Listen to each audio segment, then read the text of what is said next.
Hello and welcome to another episode of Atomic Vinyl Reviews, and today we'll be taking a look at the SEGA High Grade GAMERA figure. This is the large version, which is, approximately in the 30 centimeter scale. I did a unboxing video of this figure many months ago, and I promised I'd do a review of it, so here it is. This figure comes from the 1965 version of GAMERA, so the original GAMERA film. It was titled GAMERA the Giant Monster, or just GAMERA in the Japanese cut, I believe, and in the English cut it was known as GAMERA the Invincible. So much like the original 1954 Gojira film, which was then later recut as Godzilla King of the Monsters in the American version where they added extra scenes, they pretty much did the same thing for the original GAMERA. So, as I said in my review, well, not review, my unboxing of this figure, I really enjoyed this figure, and the test of time has definitely proven that this is a great figure. Again, like I brought up in that video, the detail on this is very good. It's pretty much X plus quality, but for easily under half the price. At least that's what I got this one for. Easily under half the price of your typical 30 centimeter X plus figure. Or at least your cheapest typical 30 centimeter X plus figure. They go for incredibly high prices, some of the rare ones actually. But this thing was very affordable. It cost about the same as, a typical Monster Arts figure, and very much worth it, because this is a beautiful figure, and it's really, I'd say it's a really accurate representation of what this GAMERA looked like in the film. Not perfect, and it's a little different from the X Plus release, actually. I've looked at some photos, but I think this one's about just as much, sorry, I believe this one is just about as accurate as that one. Maybe a little bit off in the face, maybe not. It's kind of hard to tell, but just for your own comparison, I'm gonna cut here and show you guys some stills of this thing compared next to photos of the actual GAMERA from that film, and you guys can compare.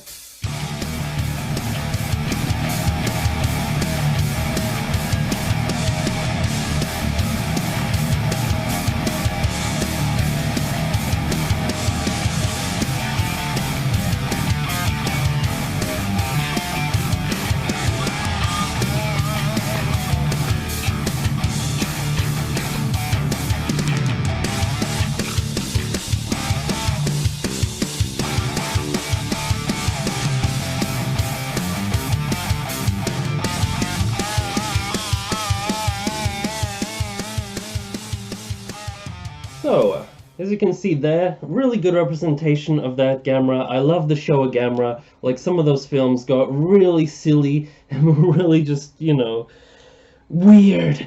But that's what I love about them, and I think that's what people who really dig the 60s and 70s Godzilla films and GAMERA films really love about the films of that era. They were just all over the place, from being dead serious to being completely ridiculous.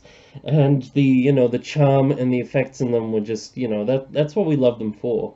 And this figure really demonstrates that, and it sits really well on my shelf with my X Plus figures, actually.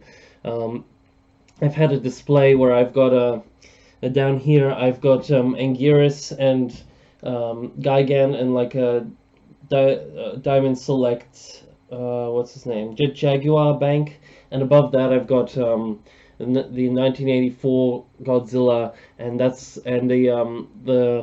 the original concept art maquette for Godzilla 54, and a little Monster Arts GAMERA, and this one sits right there with those, and it just fits perfectly scale-wise and style-wise and everything. So it's a really great piece to have with your X Plus figures.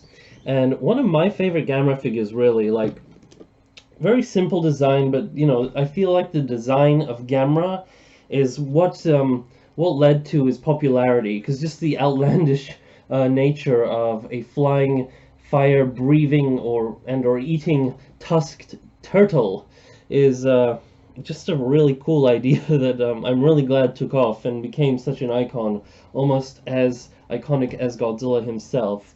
So this is just, you know, a really good representation of that first design. So we can take a look at some of these details here. The paint job is fairly simple but effective, so bearing in mind the figure comes from the black and white film. So we do get some color, like he's got pretty much like an orangey, beigey type color for the dry brushed all over the inside of his mouth. His tusks are, you know, like a gray beige as well. Hopefully that comes out well on film. Hold on. There we go. Doesn't really want to focus on his face, but his tusks and teeth are kind of grayish beige, like I said. His eyes are like, you know, just sort of an off-white with like a gray-green and black pupils, actually. And I love the shell. So the Showa Gamera has a very different texture to some of the later Gameras where they had the big armor plating. The Showa Gamera has like these armored scales, sort of like a exaggerated large versions of, say, the scales you'd find on like King Ghidorah or something like that. So they came out really nice. Each one is individually sculpted and has its sort of own unique shape, and they all are nicely dry brushed to sort of let them pop a little more in this like really nice sort of matte charcoal gray with slightly lighter gray dry brushing on them. So beautifully done across the back here. Very unique shell to the Showa Gamera. And this Gamera always had this like this particular texturing pattern down the back of his head and his cheeks here, which is done nicely here. And you can see it's got that very simple rectangular plating on his belly here. And unlike Godzilla, Gamera actually has 5 fingers, which is pretty interesting. Because a lot of kaiju in the Toho universe had 4 fingers, from what I noticed. But Gamera has 5. He also has 5 toes, and for some reason they're like done in this weird koala shape, like a koala would have the 2 thumbs on his feet. So not sure how accurate that is. I guess it's probably accurate, because why would they include that if it wasn't? It's just my thinking. I don't really remember what Gamera's feet looked like in the show design. But that looks cool. And he also has a sort of a fairly short tail compared to something like Godzilla or something like that, but you know, for a turtle type monster, he's got a fairly decent tail. Looks really cool. Got this sort of slightly raised fin going down the middle of it. He also has sort of flaps just to help give him sort of a more aquatic design going down his arms here and here.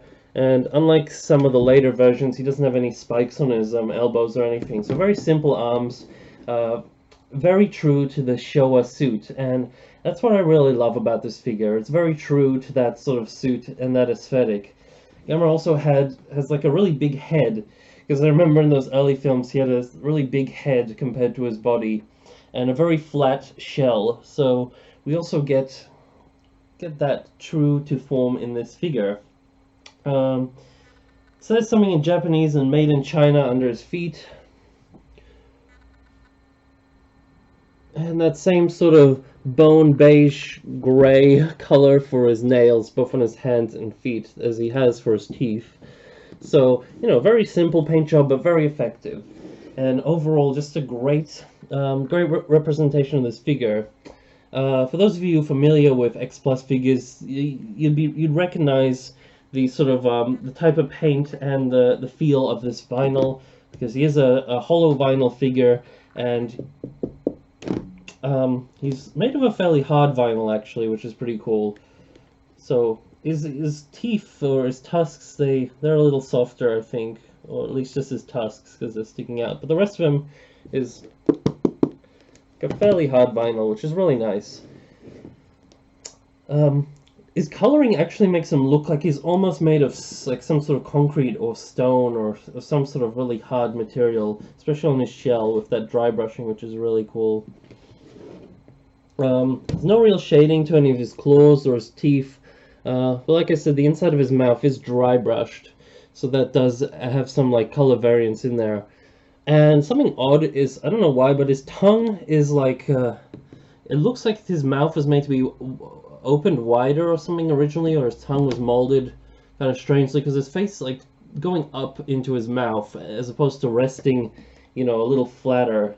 So I don't know, maybe with a hairdryer you could like fix that up, but it's no, it doesn't really bother me too much. I mean, maybe he's just like touching the top of his mouth for some reason. But yeah, that's pretty much it for the sculpting and detail. It's like all round, what you see is what you get, and this is just beautifully done. I'd say it's up there with X Plus quality, and matches really well with what we see in the film.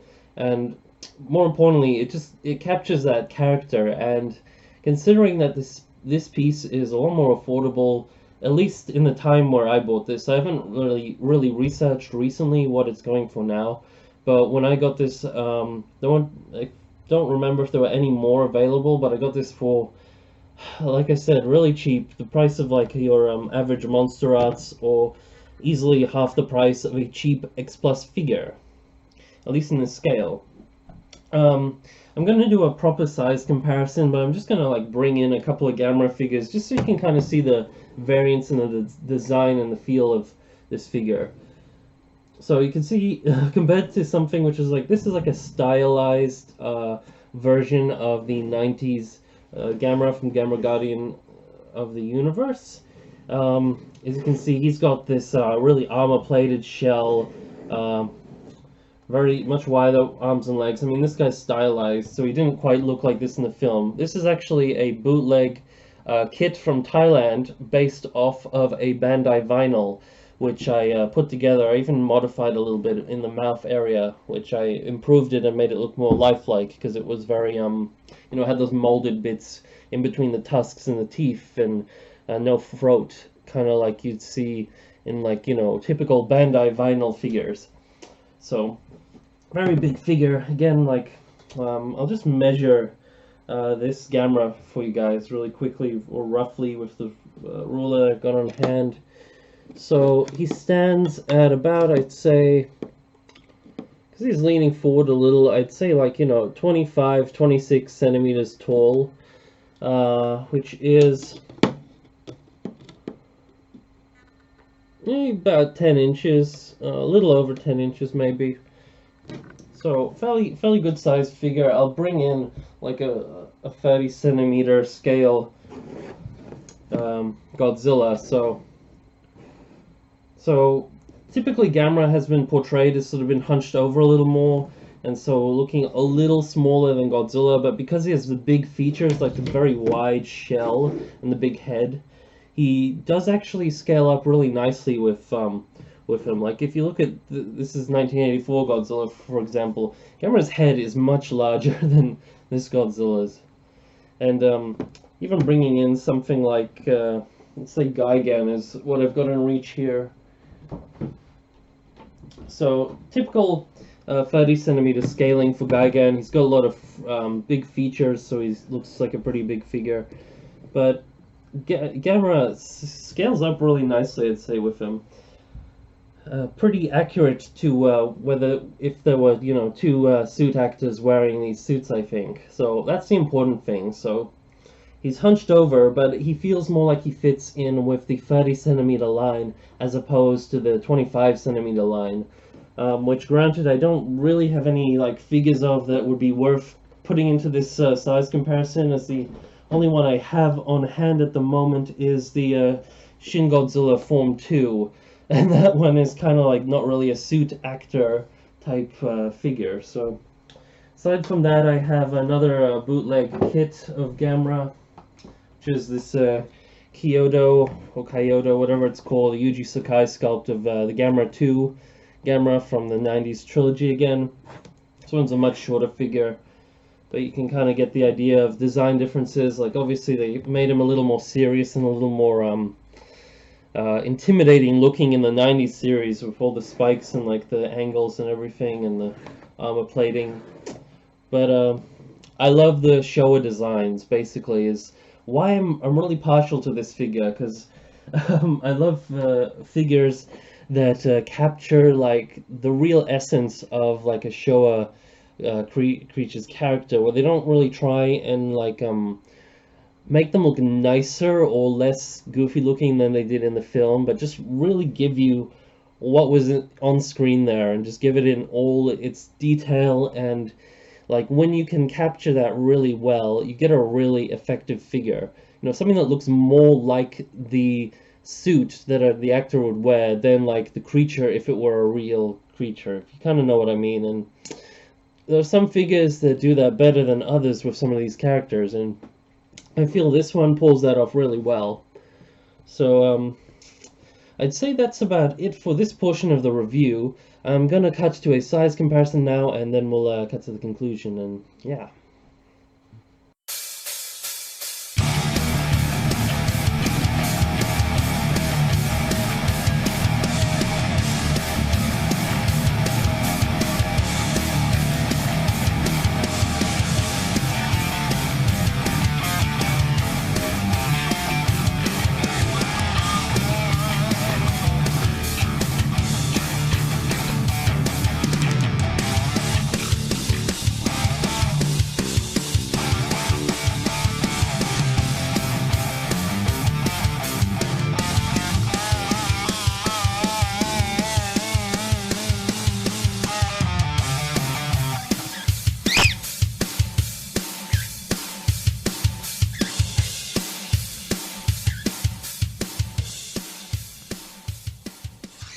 Alright then, so I hope you enjoyed that size comparison. I always enjoy putting the size comparisons together for you guys, because I find they're a really fun way to kind of see this all our figures next to each other and kind of how they feel next to one another. And like I said, this one feels much more like it fits in with the 30cm line of Godzilla figures and other such kaiju in the X Plus line than it does with, the 25cm one, which, yeah, like I said, I don't have any examples of, but obviously this doesn't fit with any Monster Arts or any other figures, but you get how big this is. This is a decent sized Gamera. Like I said, the detail in this is beautiful. If you can find one for a good price, I highly recommend picking this one up if you're a Gamera fan, especially if you love the Showa Gamera films like I do. They are awesome movies. They're acquired taste for people who are not really into the kaiju B-movie type scene, but for those of you who are, this guy is a total must. I highly recommend this figure. He has really grown on me since I did that first unboxing video. And yeah, that's about it for this video. I did forget to mention, I think Sega did put out a slightly shorter version of this one, maybe like half the size. I don't really have any opinions on that one. I think from photos it's kind of obvious that this one's better. And a lot of that might be attributed to this one just being bigger, but I still think the presence of this one is really worth investing in getting the big figure. So that's it for this review. Thanks for checking out this video. I hope you guys are able to find one like this if you have any experience with this figure, or or anything like that, or just have any recommendations of figures I should look into in the Gamera figure line, because I don't really have too many Gameras apart from those like kits there. And well, aside from the Monster Arts one that's coming out, I'm not really looking into picking up any other ones anytime soon, but it would be interesting to hear from you guys if you got any recommendations. So, without further ado, may all your vinyl be radiated vinyl. Over and out.